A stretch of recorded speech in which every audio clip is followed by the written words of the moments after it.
Hey everybody, Aaron here. Welcome back to another anime review. Today we are looking at Recreators episode 15, which I really liked. This was funny.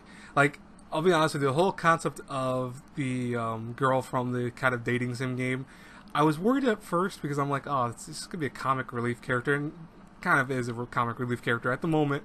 There is some. It looks like that we do have some plans to make her super powered, which I wonder how the hell that's going to work out. But according to the creator who met her, which by the way was some of the best comedy of this whole show, where he's like, "Oh my God, marry me, you're perfect." You're like, it's like, listen, that's like you making your, that's like marrying your old kid. And he's like, no, it's not. I was like, oh, that was awesome. That whole sequence was great. But when they ask, how is she going to be helpful, he goes, oh, we can give her powers. And they're like, how? He's like, I got a fan disc.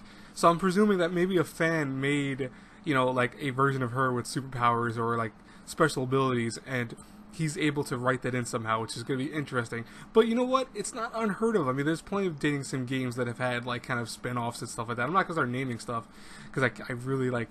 I'm trying to think on the top of my head. I know there was a few that have kind of done spin-offs. Like, just take my word for it. Trust me. If you look up dating sims, you can find a few that have had like spin-offs where then they've had characters like getting powers and stuff like that. So it's not really unheard of per se. But I'm curious how they're going to do it. Also, this week's episode was kind of cool because we learned more about Blitz, which really we haven't learned about him too much. He's the detective with the gun. We haven't really gotten into his story yet, and we kind of aren't really understanding fully the concepts of it. We get now a little bit more. It looks like he lost his daughter at one point, maybe in his story, and somehow they kind of took her and used her for a experimentation of some sort. And he was able to, like, he was actually essentially had to kill her to prevent some kind of horrible event from happening. So that kind of sucks. But it looks like he's very close to Alice. Not Alice. I'm sorry.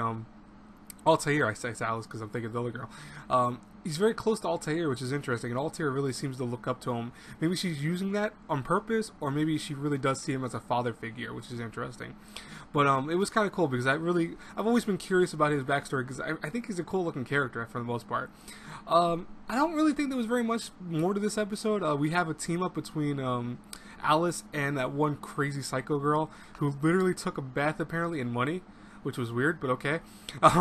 Yeah, so she's like, oh yeah, it was not really that enjoyable because I guess you have to do that in front of other people. I'm like, I don't know if people do that too often, but okay. But it was interesting. This episode was all over the place. It was in a good way, mind you. I don't think it was like all over the place in a haphazard way. It was actually very centered with comedy and a mixture of plot setup because we do have some plot going in. Now we're definitely gonna see some new stuff, so that's pretty cool. But yeah, I really enjoying the show, and I think I'm enjoying this whole sequence of events because I think it's really well thought out, and I give a lot of props to the creators of Recreators because, by the way, that's weird saying that, the creators of Recreators. It's odd to me, but anyways, I give them a lot of props because I think that they really crafted this show in a smart way. And, at first I was kind of always hesitant because there was like a lot of dialogue. I don't mind dialogue, but dialogue can be a double-edged sword if you don't use it correctly and it kind of in spurts. But lately the dialogue has stepped up this game a little bit. We have a lot more going on in a good way. And overall I think it's just going to be a better show because, I mean, so far the last several episodes have been great.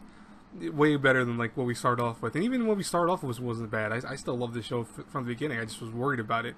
But yeah, I think this is going to be awesome. I can't wait till next week's episode. Anyways, guys and girls, leave some comments down below. What do you think about this week's episode?